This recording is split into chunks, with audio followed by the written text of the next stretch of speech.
Denny, Harper, and UC San Diego water polo will be forever linked. That's what happens after guiding the Tritons to 942 victories over 42 years.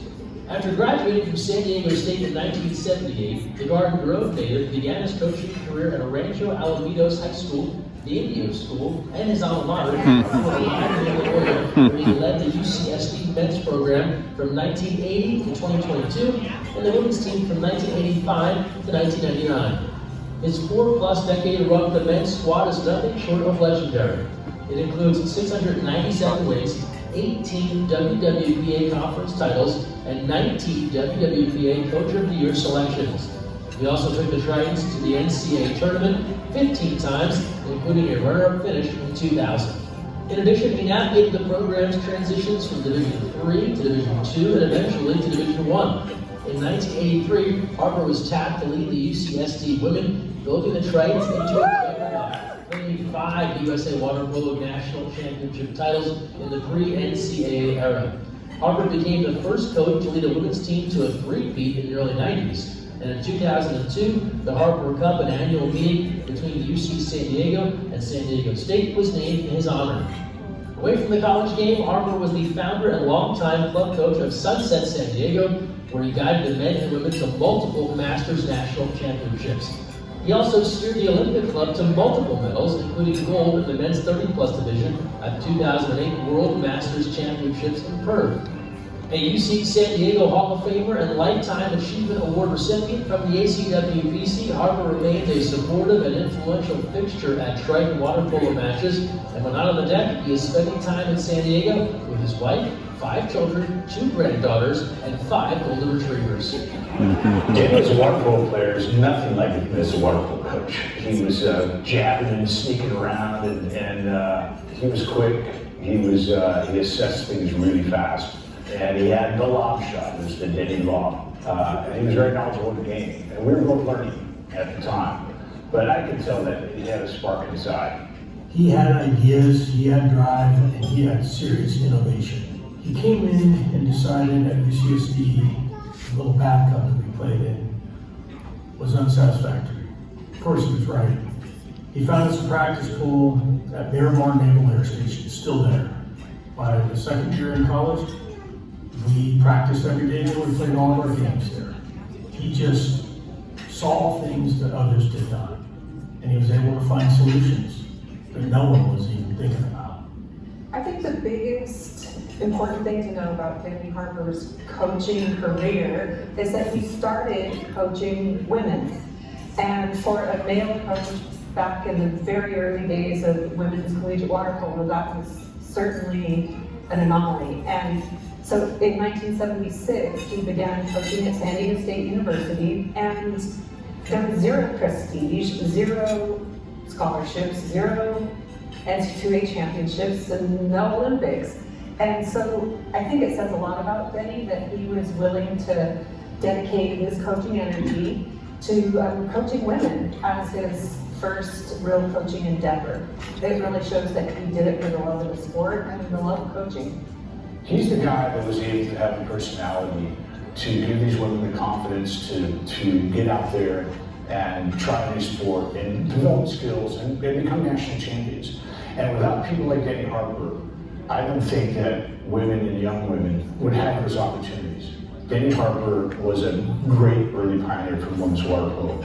He really made an impact with, understanding that, a lot of these 18-year-old boys, they're going to mature over time, and there's going to be a trust involved, and they're going to graduate to 21, 22-year-old men and different people when they came in. And so Denny always did a great job of blending life experiences within competitions, so the travel trips and the experiences away from home. I remember back to just graduating from college and him taking the team to Hawaii, and we actually played against the returning college guys and beat them in the final, and it was great because Denny was on the other side and his wife Jeffy coached us to victory.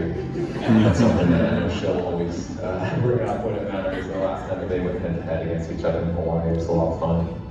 Years after their collegiate careers were over, I heard so many players, both men and women, say to Denny, "My only regret is that I never got a chance to play for you." there were so many of them. Experiencing a team that enjoyed laughing as much as winning was a really, really cool concept. He's almost always finding fun in everything he does. He's the most important influence in my coaching life, in my playing life, and in many ways in my personal life, in the way that he introduced me to all of the people that I care about most in this world. The Little Club is a group of guys that come together from various colleges that have stuck together on me for 25 years. And part of that is 20 years ago, we asked Denny Harper to roll with us and be your coach and try to herd the cats. And Denny, had to do sub rotations and tell you when you screwed up and give you high fives when you didn't. And it was his personality that has helped keep us together. We have traveled the world. My passport of life is got stamps from Denny Harper all over it. And I wouldn't trade that passport for the world. And some of the memories are very heartfelt. I mean, we've gone through some tough times together personally, and we've shared some incredible highs. And but I think that's the ledger you want with somebody. You don't just want it to be fun and games. You want to have some tough times. And Denny has been an absolutely great best friend. He took us in 1981 to our first title. He took UCSD to a top-ranked school, and he had a competitive drive and intensity about him that drove the whole machine. One of the early chapters, when Denny's definitive biography gets written, is surely going to be called, "What the Hell, Ref?" Someone had a pizza delivered to the bench during a semifinal game of senior national team in the fourth quarter of that very close game. And then, after a very, very questionable call, and with a slice of pizza in one hand, then he runs down the deck gesturing wildly. He says the words that would become his trademark phrase. "What the hell, Ref? No one knows what to do. The whole place is just frozen." Denny's players could not stop that. And in a nutshell, this scene explains why so many opposing coaches would, year after year, pay Denny the ultimate coach's compliment. I hate coaching against that guy. You see it much after your college career, the connections and the bonds that I never expected that would be something that would be so important to me in my personal life, and then as our program and the alumni dedication and support that we fostered is solely because of the 42 years of work that he did and all the teams that he connected and the players that we put in positions to have successful careers after college.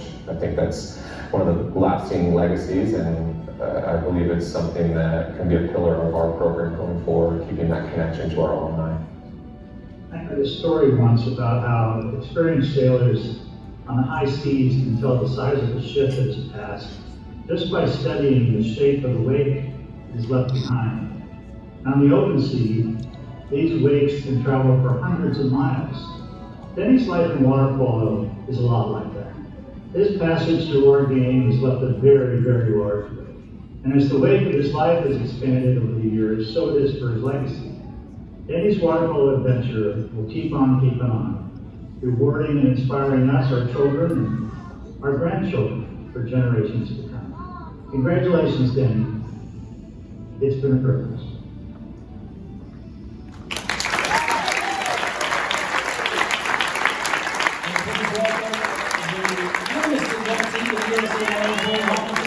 Denny Harper.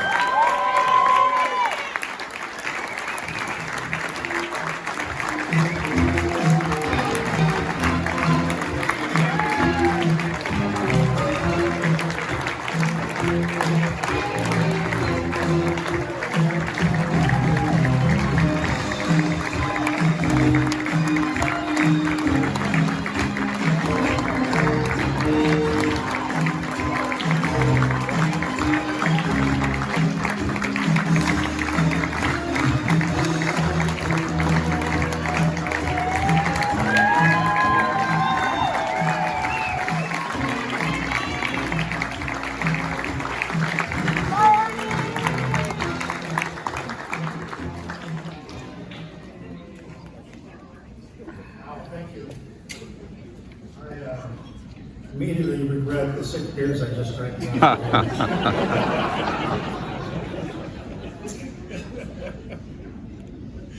So how about this, family? got my notes on my phone. A modern dad. Well, first of all, I want to thank the committee. It was truly a bit of a shock and an awesome moment when I got the phone call from Brent and then Dion that I was going to be inducted, and I was really, really thrilled.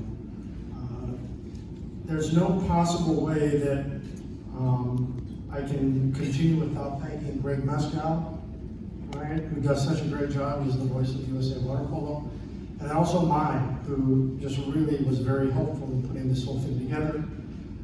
I'm not really sure in my new role as a Hall of Famer if I can make any salary adjustments, but I will do what I can. The other inductees, when I also heard from Brendan Dion who the other ones were, I was obviously thrilled. Very San Diegan representation. It's pretty fantastic. Starting with my longtime friend, Dave Alberstein. We weren't always super friendly about certain things, but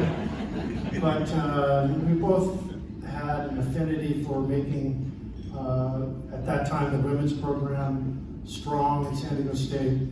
So we worked together, and it was really, I think, forging a special relationship. Staggering number, Dave, over 6,000 games officiated. That's amazing. I'm not, well, all of my former players know this, I'm not great at math. I just learned the other day that 5 out of 4 people suffer from bad math. But I pieced together some quick numbers, over 6,000 games officiated.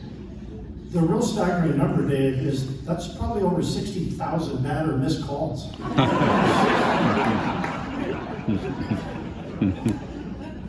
Ricardo, congratulations. This is awesome. Don't worry, I'm not turning this into a roast, but I do want to say that when Ricardo was at Long Beach State, quite honestly, we had a blast together, coaching against each other. I found him to be one of the few coaches that I was coming across that, whoa, you have a sense of humor too? Okay, this is good. But what I really wanted to share, which I think you'll all kind of get a kick out of, is when it came time for Ricardo and I to schedule our game in San Diego, I got to really thank longtime friend and former boss Ken Gross, who somehow managed to create beer gardens at our home games. Not all of them, because we couldn't afford them. But when it came time to discussing when our game would be in San Diego with Ricardo, I was thinking it was all good, we would get a date, but then he would say, there has to be a beer garden. I'm like, oh, okay, all right. So I had to make those arrangements, but when I got that information from Ricardo, it was also, and I don't want to misquote him, but it was none of that light beer shit. Am I wrong? It's only the good stuff. Oh, God, all right, fine. At any rate, I always enjoyed Ricardo, one of our sport's greatest personalities. Certainly not gonna dish on the best player ever to come out of San Diego, Jesse. And Melissa, it was a pleasure to meet you today. Our Olympians, outstanding. You guys are all world. So Greg did a nice job, and that video was remarkable. I'm not gonna go through 5 decades of playing and coaching. I did play. Thanks, Rusty, for acknowledging the fact that I did play. I'm really stoked that I have way too many people here, way too many people, and my family knows I'm a bit of an emo dad, but I credit my deducts 1, 2, and 3. But to have been able to start Sunset as a club in '76 was phenomenal. And then to have my time at San Diego State was a blast. That somehow kind of parlayed into a career at UCSD. In 2008, I began an association coaching with the San Francisco Olympic Club.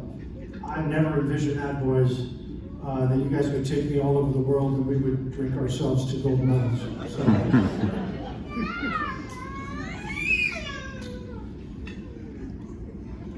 if I was to try to thank everybody that's here, and again, it's truly amazing, the people that have turned out for this. I had no idea Ricardo was that popular, but if I was to try to thank everybody here individually, we would certainly be here for the rest of the day. If I started telling stories, which I have many, we would be here for at least another week. If I started talking about my family, and that includes so many aunts and uncles that my kids have, it's amazing. If I started talking specifically about Buck and Pat and my bestie Rusty, we would probably be here for the next year. And we don't want that. I will shout out my assistant coaches. I've had several. In the early 80s, it was really more of a babysitting thing to keep these guys out of jail. But I really want to thank Larry Sanders, Pat Hazel, Brad Cruz Camp, Glenn Bush, and of course our Olympian, Usha. I couldn't have done it without these guys. I expected them to challenge me all the way, and they did. And I think that makes for good assistant coaches. Loyal, but not afraid to constantly be making suggestions and just get better. So I really want to thank them.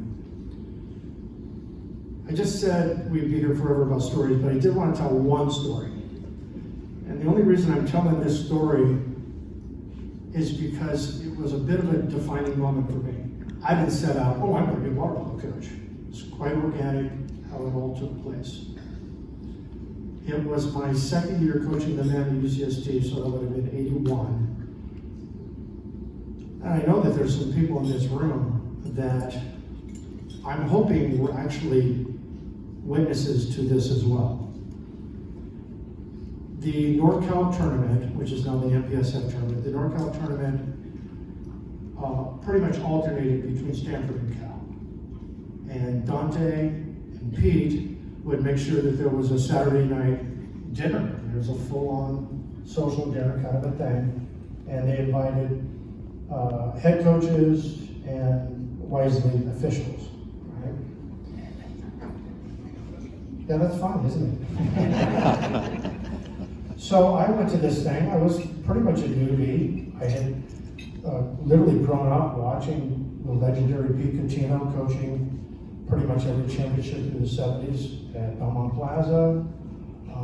His assistant, Steve Houston, a legend himself.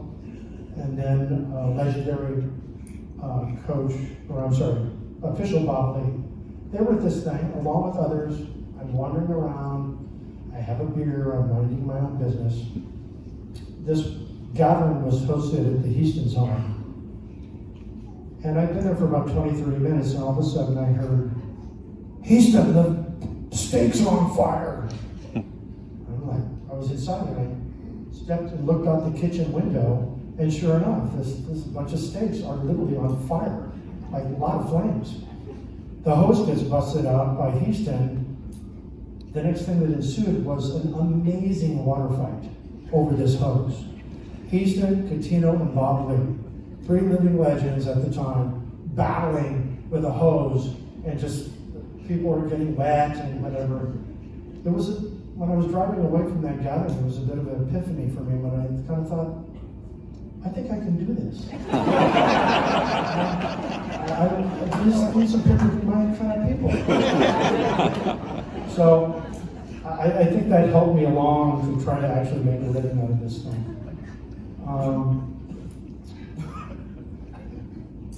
This is a little emotional for me, but my family, I know you hear it a lot, family first, but it applies. And those of us that have been coaches or even players, I can't think of a better environment for kids to grow up in. It's fantastic.